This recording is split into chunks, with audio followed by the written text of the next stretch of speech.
Hello student, मैं हूँ रीना। आप देख रहे रीना एकेडमी चैनल। तो प्यारे बच्चों, आपको आज हम वर्णमाला के जो भेद होते हैं और उसमें कौन कौन से वर्ण क्या कहलाते हैं और उसके कुछ मेन फैक्ट्स, इसके बारे में हम आपको बताएंगे। तो अगर आपको मेरी वीडियो अच्छी लगे तो मेरे चैनल को लाइक और सब्सक्राइब जरूर करिए। तो आइए, वर्णमाला के बच्चों जो है वो दो भेद होते हैं, पहला स्वर और दूसरा व्यंजन। तो स्वर हम उन्हें कहते हैं जिनकी मात्राएं होती हैं, उन्हें हम स्वर कहते हैं। जैसे छोटा अ, बड़ा आ, छोटी ई, बड़ी ई, छोटा ओ, बड़ा ऊ, री, ए, ओ, अंग और अह। और जिन अक्षरों पर हम मात्राएं लगाते हैं उसे हम व्यंजन कहते हैं। जैसे क, ख, ग, घ, अंगा, च, छ, ज, झ, इया, ट, ठ, ड, ढ, अड़ा, त, थ, द, ध, न, प, फ, ब, भ, म, य, र, ल, व, बड़ा श, मूर्धन्य श, छोटा स, ह। और बच्चों, इसमें छात्रा ज्ञ श्र ये संयुक्त व्यंजन है।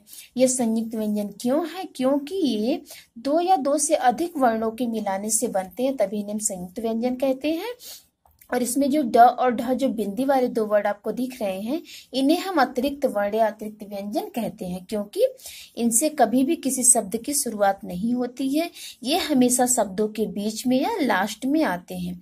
तो बच्चों, इस प्रकार वर्णमाला में टोटल वर्णों की संख्या हो गई 13 जो स्वर हो गए, यानी 13 स्वर, 33 यानी 33 जो है व्यंजन है, दो अतिरिक्त वर्ण है बच्चों, और 4 संयुक्त व्यंजन है। तो इस प्रकार टोटल वर्णमाला में वर्णों की संख्या 52 हो गई। तो अब हम आपको वर्णों से संबंधित कुछ मेन फैक्ट्स बताने जा रहे हैं बच्चों। ये देखिए, ध्यान से देखिएगा।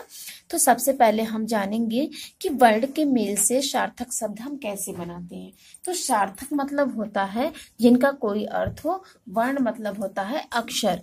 तो बच्चों, दो या दो से अधिक अक्षरों या वर्णों को मिलाने से अगर हम ऐसे वर्ण समूह बनाते हैं जिन वर्णों का कोई न कोई अर्थ होता है, तो उसे हम शब्द कहते हैं। एग्जाम्पल है, यहाँ पे हमने कुछ वर्णों को मिला करके नए शब्द बनाए हैं जिनका कोई अर्थ है।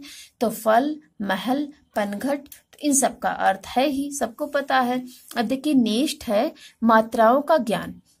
जब स्वर को हम व्यंजनों में जोड़ देते हैं तो वे मात्रा कहलाते हैं। मतलब जो व्यंजन होते हैं, जो स्वर होते हैं बच्चों, वो अगर अपने मूल रूप में है तो उसे हम आ ई करके लिखते हैं। अगर वो मात्रा रूप में जुड़ जाते हैं, मात्रा अगर उनकी बन जाती तो वो चिन्ह रूप में व्यंजनों के साथ जुड़ जाते हैं। आप देख ही रहे हो या आप जानती ही हो कि जब व्यंजन का जब स्वर का मूल रूप होता है तो वो छोटा अ से लेके अ तक को होता है, और अगर उसकी मात्रा बन जाती है तो वो व्यंजनों के साथ जुड़ता है, तो वो चिन्ह की तरह यूज होता है। और स्वर में छोटे अ की कोई मात्रा नहीं होती, क्योंकि वह व्यंजनों में पहले से ही उनके साथ जुड़ा रहता है। और यदि हम व्यंजन से स्वर अ को निकाल देंगे तो वह व्यंजन आधा हो जाता है। और बच्चों, अगर व्यंजनों से हम स्वर अ निकाल देंगे तो व्यंजनों के नीचे हलंत हमें जोड़ना पड़ता है, जिसे हम आसानी से लिख तो सकते हैं, परंतु पढ़ने में हमें परेशानी होगी। और ध्वनियों के चिन्ह अक्षर कहलाते हैं। अक्षरों का समूह अक्षरमाला या वर्णमाला कहलाता है। एग्जाम्पल, स्वर का अ से अ तक स्वर, और व्यंजन में जो है क से लेकर के टोटल जो व्यंजन होते हैं वो एग्जाम्पल हो गए। और 2, 3 या 4 अक्षरों के मिलाने से शब्द बनते हैं।